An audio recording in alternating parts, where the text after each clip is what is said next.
Before we begin, I just wanted to say thank you to everyone watching. I never thought I would have 5 subscribers, let alone over 500. Whether you're subscribed or not, thank you for everything and contributing to this channel with your comments, likes, and views. I'm saying this because this is a particularly special video.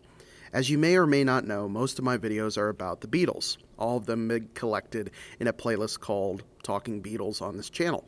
I never realized how much I talked about them until I checked on the playlist the other day and saw that it had 63 videos. So, naturally, for the 64th video, I can't think of a better song to talk about than When I'm 64. Paul first began working on the song when he was only 15 years old.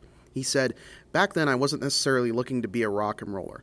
When I wrote When I'm 64, I thought I was writing about a song for Sinatra.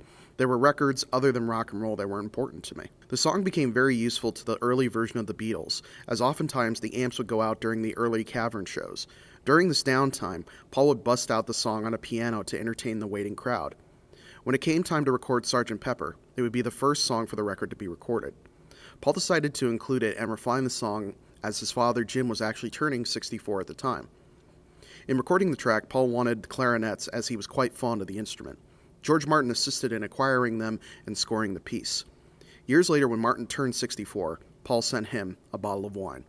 Originally, Martin wanted to add it to the single release of Strawberry Fields and Penny Lane, and would come to regret it in years on for not actually doing so. Despite the song being what John Lennon would later refer to as granny rock, such as heard on Maxwell's Silver Hammer, he was quite fond of the track. He said, "This was just one that was quite a hit to us." In addition to Sgt. Pepper, the song would also be featured in the film Yellow Submarine, and would go on to be covered and referenced in many other forms.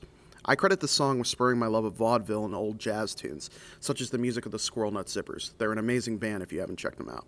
An amazing song that proves the group could do no wrong in any genre that they attempted. Thank you again so much for watching. If you like what you saw here, please leave a like and a comment. That helps support this channel immensely. Thank you again so much for watching. Please don't forget to like, share, comment, and subscribe, and I will see you guys next time.